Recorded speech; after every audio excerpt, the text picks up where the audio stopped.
All right, so today is Monday. It's been like the Mondayest Monday ever. Yeah. It's like 8:30. Finally getting out here to the shop to get started. Got this truck. It's a 99 to 2002 Silverado. I don't know exactly what the model is. Belongs to my buddy John. He sends a lot of vehicles over here. He's got a car lot. This truck will be for sale when we get done with it. Turbo motor. Yeah, got a turbo 5.3 in it. Makes a ton of power. I don't know if you can tell right here, but it has got some staggered wheels, and they stick way out past the fender, like that far. Not really a fan of that, but we got some killer weld skinnies and fats over there to put on it. Disc brake 9-inch. Yeah, it's got a 9-inch rear end in it. Sounds like it's got straight cut gears. Like they're pretty loud when you're just creeping around. It's got a drive shaft lube, new drive shaft. Got a 480 in it. I think he said it was a stock bottom end 5.3. Don't quote me on that, but I know it's got a turbo kit on it. And he said it makes a bunch of power. I haven't found out personally because if I break it, I have to pay for it. Yeah. And I'm poor. So, so what we're doing on this truck is he wants the back 2 inches lower. This truck already has shackles and hangers on it, which is a 4-inch drop. 4. Let's do math here. 4. All right. To get 2 more inches of drop out the back, we either have to change the leaf springs or put all that back stock and put a flip kit on it. Flip kit's the easiest route, but John wants to make 1,200 horsepower with this truck, and he was worried that a flip kit rear might roll, and I understand it. So what I bought is Cal-Trac sells weld-on purchase for for anything or universal, but they weld all the way around the axle tube and down all the way around. I'll show them to you. You're not gonna break them, guys. No. It also, it's got Cal-Trac bars on it. So we had to order the lower brackets for the U-bolts because this truck is non-flipped and that truck is flipped, or will be flipped, so they're different. So we had to order those. I got some coilovers from Justin Igo. Thanks. Appreciate that because you saved John about $200. I haven't paid you for those yet. I need to pay you. All right, that's it. I'm done talking. We're gonna build a cross member for the coilovers. Blah blah blah blah blah. Let's go. Oh. Yeah, that's stock. That's stock. That's stock. That battery stock. That fuel pressure regulator stock. Yeah, all that. That's all stock. Roots from the hair dryer. Stock. Stock. Oh, can't really tell what heads and all it's got on it, but really judging by the intake and the brand of turbo and whatnot. 17. Is it? Oh, I'm sure they're hogged. Yeah, somebody spent a bunch of money on this thing. So we're gonna try to get out of here where he can get it back in his lot and get it sold to you if you're lucky enough to have enough money to buy it. I don't have enough money to buy it. $30,000. Yeah. So it's also got it's got 4 12s behind the seat in a regular cab. That was quite impressive to me. There's a bunch of subs back there. It's got 4 of them dudes across the back in a regular cab. It's got a big 3,000 watt amp. It's got a Farad cap over there, and the highs are really loud too. Somebody should buy this truck. Not me.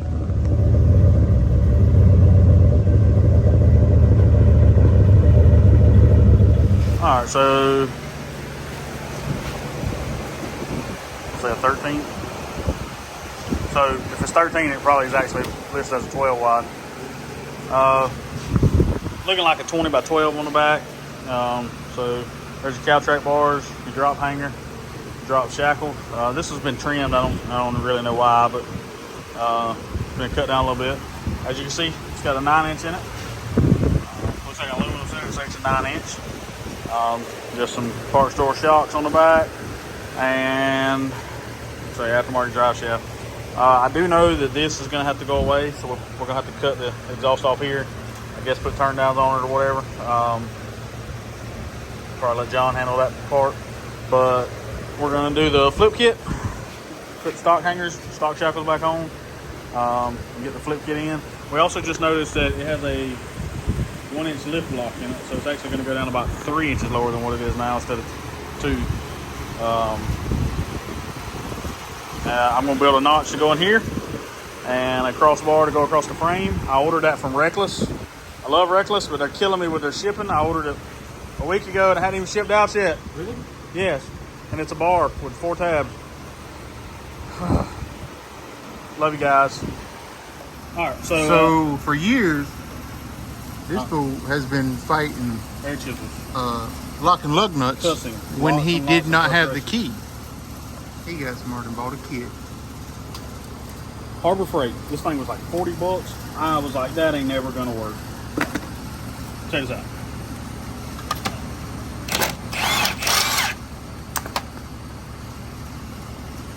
Best $40 ever spent. Bro, what have I been doing with my life? Obviously the wrong thing. All right, y'all. So KK said, hey, it's hot. Let's go get ice cream. So here we are. Here we are, stopping, working on the truck to go get ice cream. Hey, see that light over there? You see it? See that one's working? That one ain't. So we got hit by lightning the other night. And it got that light, all of my Milwaukee battery chargers, every single one of them that was plugged in. My brand new bead roller. That's about a $2,600 bead roller. We've used it like 3 times and it doesn't work anymore. And my Miller 180 welder. Yeah. Oh, and the Wi-Fi router in the house. What else did we find? I think that was it, wasn't it? Yeah. We weren't even here when it happened. You got some Milwaukee? Yeah, I got all my battery chargers, every single one of them. I know y'all don't care, but we just vent. All right, so I usually time lapse all this stuff, but I'm not going to do it today. But first thing I'm gonna do is get the rear end on jack stands, get it unbolted from the leaf springs, take the front and rear leaf spring bolts out, get the leaf springs out of the way. But before I do any of that, I'm gonna let the weight down on the truck and double check the pinion angle, because I want to put this back exactly where it was, because it didn't vibrate or anything crazy like that. So I want it back, pretty close to where it was, and then if they do get any kind of vibration out of it, we can use shims. But like I say, I want it back where it was. So when I come back, I'll have all this stripped off.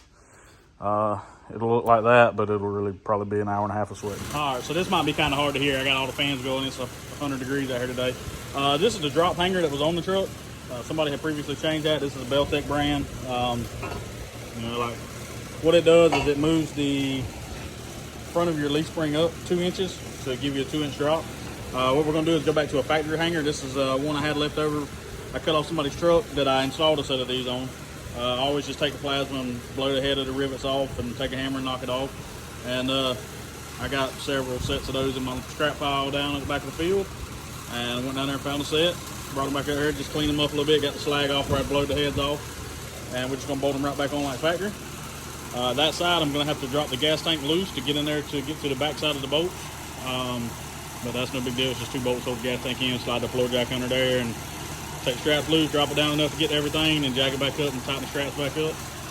It's not bad at all, but we got to do this because if we leave those on and do a 6-inch flip kit, it's going to be 8 inches of drop in the back, and it's going to be hammered. So we don't want that. We want to still be able to make the suspension work a little bit. The next thing we got to do is when we go to put the flip kit here, that's way too long, so we're just going to put a clamp around this, spin that nut off, grab this with a pair of vice grips, flip the stud over, and then that'll go through the new lower plate, and then that'll sit inside the new spring perch. All right, so if you have Cal-Tracs on your truck and your rear end is not flipped, your bracket looks like that because it goes under the rear end. All right, and then U-bolts come down through the top, and then as you accelerate, this puts pressure up here, and the front pivots, this part, puts pressure on the leaf spring to stop wheel hop and plant. All right, so if you have a flip kit, then you need this bracket, which is your hole's gonna go to the front. It's just basically like a regular flip kit lower bracket, but it's got these ears welded on it. What I did not realize was when you order those from Summit, they're sold individually. Just ordered another one because I only have one. I gotta have those. What I did learn is just that one bracket to buy it and have it shipped is $93. $93. If I would have caught it before when I ordered all the other parts, it would have been like $75 with free shipping. But because I didn't order $109 worth of stuff, I got to pay outrageous shipping on. All right, so also these are my new flip kit purchase. These are from Cal-Trac Racing also. These are part number HDP and then 3-inch axle tube. They actually do come as a pair. And I also bought some Cal-Trac round top U-bolts because these are going to just slide right over the axle. I'm actually going to leave these and then slide the U-bolts right over the top.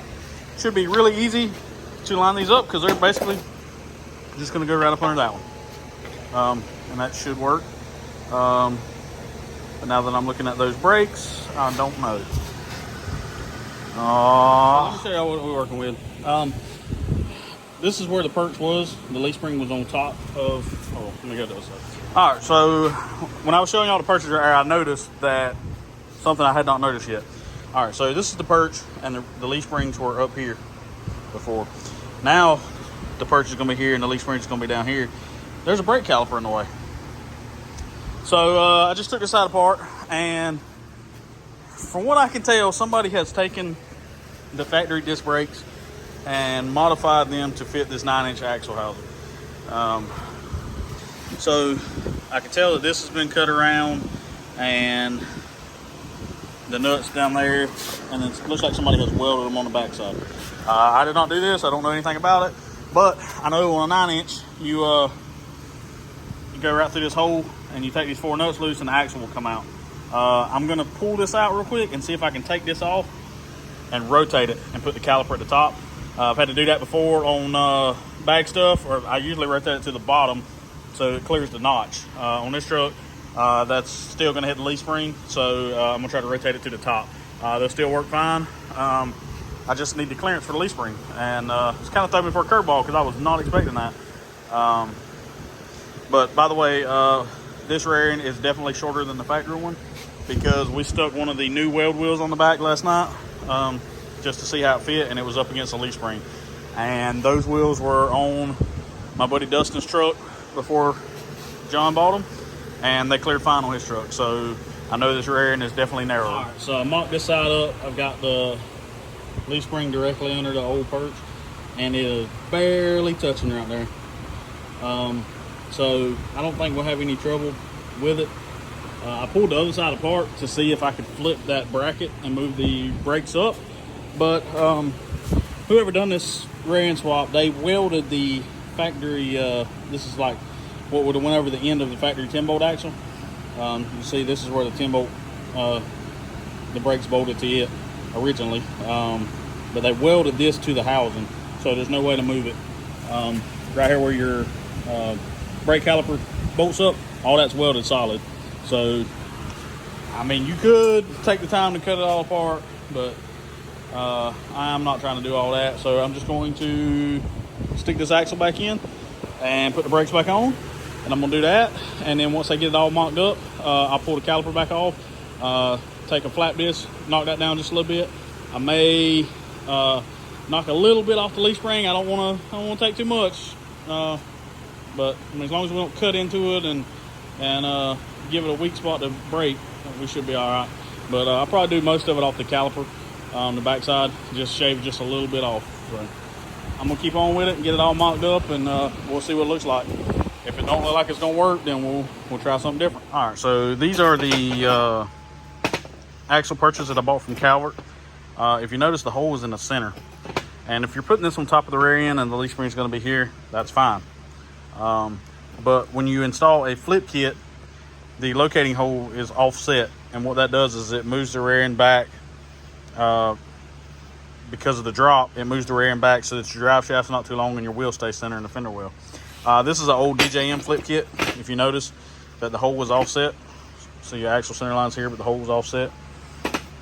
So, well, let's get it lined up. All right, so you see it's offset. So what I'm going to do is come in here and drill a hole about right here. I'm going to measure that one first and get it pretty close. And then once I weld this to the rear end, the dowel pin on the leaf springs will be here instead of here. That way my drive shaft's not too long and it's ramming into the back of the transmission, because this truck has got an expensive transmission in it. And it's got a custom built drive shaft, so I want to make sure that I don't screw that up. Also, these these weld all the way around, and then you weld here and here. A normal perch, you just weld here on both sides, and then this is open. But Cal-Trac sells this where it's lapped over. You weld it here, you weld it here. You got just extra weld. And what that does is when you're making a little horsepower with a regular perch, like would be on a normal rear end, they'll actually start to tear if you're not careful. You know, if you got the suspension working really good and that thing's planting and it's twisting that rear end, you can start to break the weld, and you know, once it breaks, the rear end's going to roll, and then you're in trouble. So this is just one of the little added pieces because John want to make sure that the rear end's not going to roll out from under the truck. And I just want to show you that this hole needs to be offset like this, and this is the only flip kit I had. I hate these, just for the record. You can adjust these bolts and set your pinion angle, but I'm not a fan of them. I like the U-shaped ones that go up under the rear end, because generally when you put those in, they're pretty much right out the box pinion angle wise. These, you can screw them up. You can have the pinion way down, way up, you know, depending on how you adjust them. And just not really a big fan of them.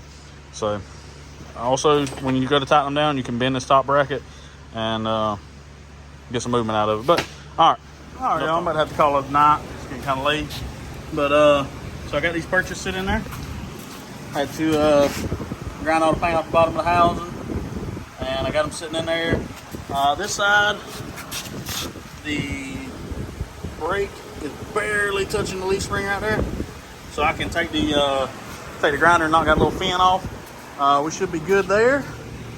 On this side, I've got a little bit more contact, just a little bit. I mean, it's barely got pressure on it. So I think what I'm gonna do is when I go to tack this on, I'm gonna stick a screwdriver in here and pry it over just enough that it clears and tack it. What that'll do is just give me that little bit of clearance.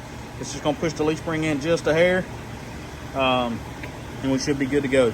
As you can tell right here, this perch is a little bit farther in already because I've already pushed it over with the, you know, the brake has pushed it over a little bit. The other side is lined up perfect. Well, it was a minute ago. Let me check it, make sure. Yes, it's perfectly up under the hole. So that, like I say, that leaf spring is pushed in just a little bit. Before I tack anything, I'm gonna pull my side-to-side measurement again and make sure everything is centered under the truck. Don't forget to do that, because you don't want to get done and the wheel's sticking out an inch farther on this side than it is that side, because that would be terrible. All right, so I started putting all this together. This is as far up as I can run the nuts before my socket bottoms out, and they're way too long. So what I did is I run them all the way up as far as I could, and I'm gonna take the cutoff wheel and cut them off probably at half an inch below where the nut is now. I already got the other side mocked up and it worked out good. So what I do is I cut them off, and then I put the flat disc on, or I use this bench grinder usually, and round the head off where you can get the nut back on there. But I always run the nut up on, that way when I do cut it off, I can take the nut back off and it'll chase those threads. I'm sure everybody knows that, but it's just the way I've always done it. So what I'm doing now is making sure the rear end's centered. I put 2 lug nuts on there to push the brakes as far in as they would be with a wheel on it. And to the frame, I've got 7 and 9/16.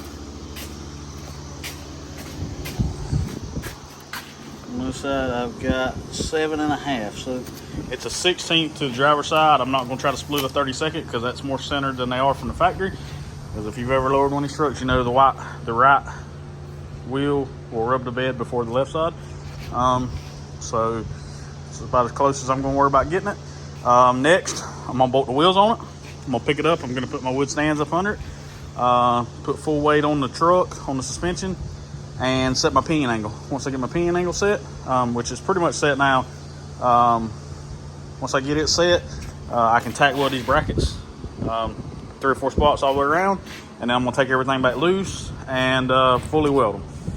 I want to get the rear end where I can rotate it and you know, get the perches up so I can get a good weld on them. And so I told you earlier in the video that these come as singles. I found that out the hard way, but I had a DJM bottom plate in there It went with the flip kit that I showed you earlier about the offset hole. So I used it to hold everything tight. The new lower plate for this side should be here tomorrow. And also my crossbar that's going to go across here where my coilovers are going to mount is supposed to be delivered tomorrow from Reckless also.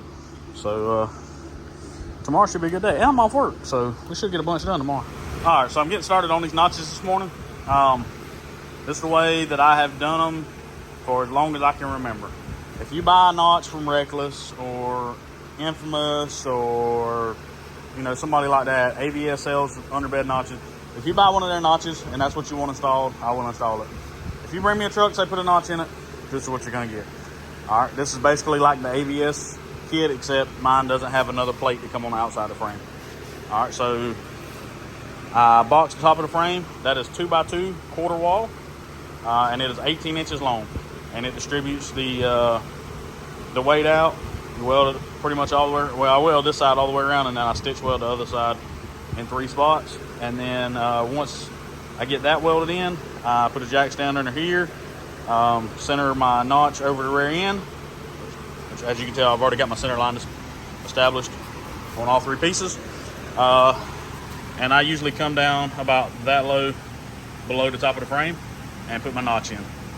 And this is a quarter wall 4-inch wide flat plate. And yeah, so I've been doing them like this forever. I literally have hundreds, if not in the thousands now, of these notches riding around. I've never had one come back with a messed up frame, ever. I've even had some of these guys got rear-ended and the frame didn't bend. So I know that they work. You know, people tell you, oh, well, that's going to bend. No, it doesn't. I mean, I can tell you from years of doing this crap that this works. So I've been kind of reluctant about showing how I do my notches because this is how I make the majority of my money. But, you know, to do this truck, I'm going to have to do this one and show you. And like I say, this notch will, oh, crap. Hang on, let me center that back up. All right, so that notch, that tubing will be there, and then this will be basically somewhere in that range right there. And the rear end is slightly forward right this second because I don't have weight on it. But when the leaf spring collapses,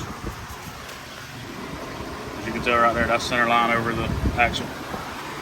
So we want to set it up with it weight on it, not with it hanging in the air, because if you do, then you're going to have the notch forward or backwards. You don't want that.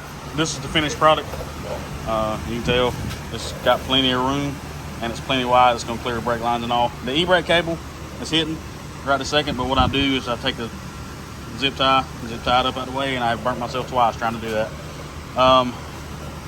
Anyway, I pull it over, and I actually usually go around the rear end. I don't hook it to that brake line because all it's going to do is end up pulling the brake line back out, and I don't want that. So I'm going to zip tie it over towards the rear end housing, and it'll clear the notch. So you got 18 inches of 2x2 quarter wall box tubing up here to spread out the load over the notch.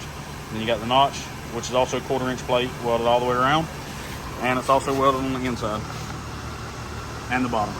So I'm not gonna get any more in depth than that because well, it's just how I do notches. And if you don't like my design, buy a pre-made notch. Cool. But like I say, I've done several hundred of these, if not in the thousands by this point. I've lost track, and they all work. So there's another one to the notch. All right, so Reckless sells this like coilover bracket kit. This is your axle brackets, your upper brackets, the adjustable mounts. You can adjust them up and down, and a bar that welds between your frame. So this one's going to be welded right here. As you can see, they make it just long enough you can just trim a little bit off and make it fit, which is amazing because it could be, you know, a 1/2 inch too short and not fit at all. So I love that. Also, the reason I order these is because that stuff the price on it has went up so much that I can literally order it from them and have it shipped with the bracket kit for cheaper than I can go to town and buy the pipe and then source all this stuff from like Summit Racing. So like I say, it's literally cheaper to order it this way for me. And it also comes with bolts. So you got your lower shock bolt. All the bolts will go in these brackets. and also I believe the upper bolts are in there too. Yeah, there's four big bolts and then 4 small bolts. So also clearly see those are made to go around axle tube like so, but this axle is back braced. So I'm gonna cut all this exhaust out the way, and I'm gonna have to modify this and make it kind of square to fit over the back brace, and all will be right with the world again. But I do know, in fact, that you can order these from Competition Engineering that have a square cutout for a back brace, because I installed some on a customer's truck last week, and it made life so much easier. So, but these I'll just kind of make those square enough to fit over the back brace, and whatever's hanging off the top, we'll just trim it off, and we'll have a nice big spot to weld. And all so this is my brackets. What I ended up doing was making a cardboard template. I made it the same shape, and then I came back and I trimmed it back until it fit like I needed it to around the back brace on this rear end. Both sides are going to be the same. So I only made one template. I got this one marked. Come in and cut it out, and it should fit real nice and snug on the back of that housing. I got to get in there and clean all that oil and debris and junk off of it. So I'm going to take the grinder and get all that off, get it all tacked up. Once I get it tacked up, I'm going to pull the drive shaft loose, take the U-bolts back loose, and get this rear end where I can spin it, and get a good weld on the brackets and the spring perches. And once I get all that welded, the rear end will be ready to bolt in for the final time.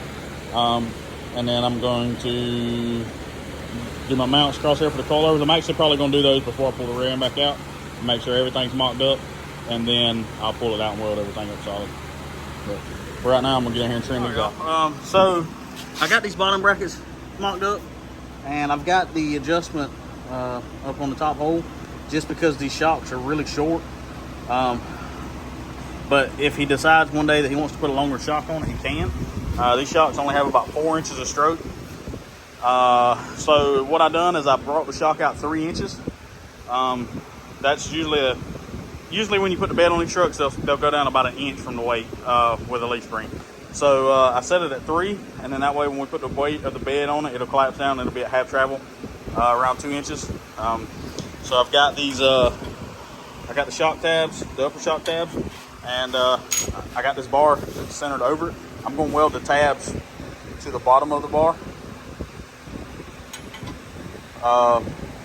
just because I want the shock standing straight up.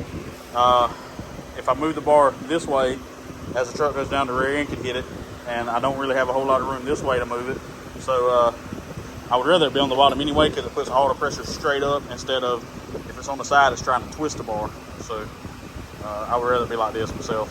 But that's where I'm at right this minute. I'm fixing to get some stuff tacked up, and I'll come back and show you what it looks like with it all mocked up. So here's everything mocked up. I got the bar end tacked in. Got the shock mounts at the same angle here. I got my lower mounts in. They're tacked also. So everything's ready to weld out.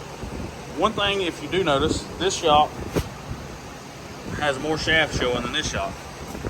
One thing that I did not take into account was what they call Chevy lean. I hear about it all the time. I never really paid that much attention. But on this truck, once I put weight on the suspension and measured from the axle to the top of the frame on both sides, this truck is actually leaning about 1 inch to the driver's side. So I've got more shock showing on the passenger side because the suspension is actually compressed a little more on this side. Some people want me to fix that by putting a shorter shackle on one side than the other. This truck, I'm not going to mess with it. What I'm going to do is I'm just going to take the bottom of that shock and I'm going to move it down one hole and let it ride.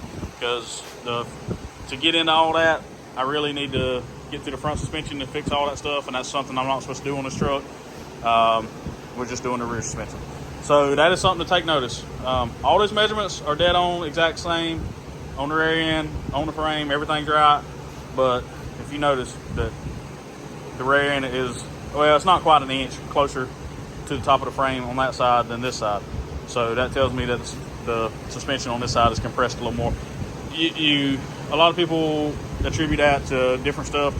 Me personally, I would say the gas tank is on the driver's side, And every time that this truck is drove, there's always somebody sitting in the driver's seat. There's not always somebody in the passenger seat, but there's always somebody in the driver's seat. Also, the batteries on this side, there's just more weight on this side of the truck. So a lot of people are really concerned with it. I've never really cared, never really paid no attention. You know, it's just one of those things. All right, so I got my purses all welded out. Got my shock tabs welded out. The only other thing I got left to do, I got to notch this caliper right here on this fin just a little bit to clear the leaf spring. The other side clears barely. It's real tight, but it clears. And this side was barely touching, so I'm gonna notch that. And had to get creative here with the ratchet strap to hold it up where I can get to the front and weld it. But we got a nice weld all the way around. Should be there. All right, so it's all painted. Got the shock bolted back on. We got the Cal-Trac back on. Up under there. These trucks, you have to pull the overload out, or the Cal-Trac bar will hit it because the overload comes to kind of like straight forward. I've seen people cut them off like right below or in front of where the U-bolts would be, and keep the back half for whatever reason. But I always just take them all the way out, especially since I had to take this leaf spring pack apart anyway to flip the bolt. Also on the front, there's 3 adjustment holes. From my experience, the higher up changes your instant center and whatnot, and makes it bite harder the higher up it was, or higher up it is on the chassis. This was in the bottom hole. I moved it up to the middle one just to try to make it bite a little harder. And about to put tires and wheels on it, and sitting on the ground, and it's almost ready to put the bed on. And we're almost be done with this thing. The dog's back. Yeah, I'm almost done.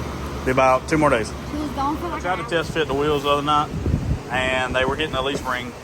And I noticed that there was a set of wheel spacers in the back of the truck. So, you know, whoever had these wheels and tires previously, which I know the guy's name is Dustin, I don't know if those were his wheel spacers and he included those with the wheels and tires, or if John and them went to put them on and realized that they were hitting the leaf spring and then he has a wheel spacer. But naturally, 4 of the 6 studs on this wheel spacer have been cut off, and no lug nuts to be found. So I just went and bought wheel studs and lug nuts to go with this. Those go there, and then I actually had a set in my box that will work there. These are M12s and the factories are M14s.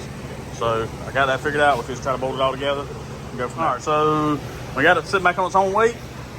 As you can tell, shocks are even now. We got the wheels on. We had to do the wheel spacers, and now the wheels bolt on. They got clearance is about perfect on them. To the leaf spring. Now I'm not sure how they're gonna fit towards the bed. We're gonna find out. Like I say, Cal-Trac bars on and they're loose. We got those don't have any preload on them. Pin angle looks good. Tomorrow I got to put the bed on, and I'm gonna spin it around and put the front wheels on, see what kind of stance we got, and maybe we don't have to mess with the front, but we got the back, like I say, sitting on its own weight, and looks good. All right, so it's also worth noting that because we put the 2x2 tubing on top of the frame, that this has to be cut, because if you don't cut this out, the tubing's going to hit against it and it's going to hold the bed up 2 inches higher than what it's supposed to be.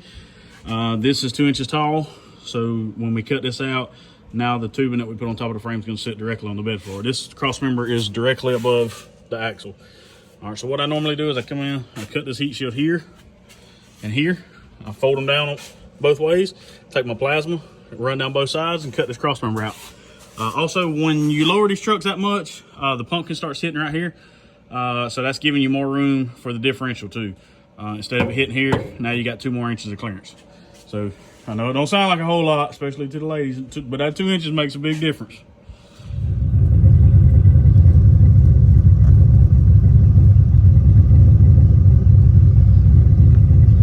All right, there you have it.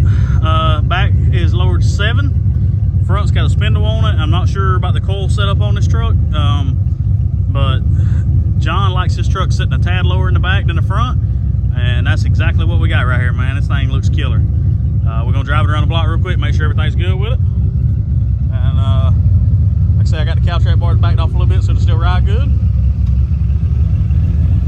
When we get back, be ready to go home.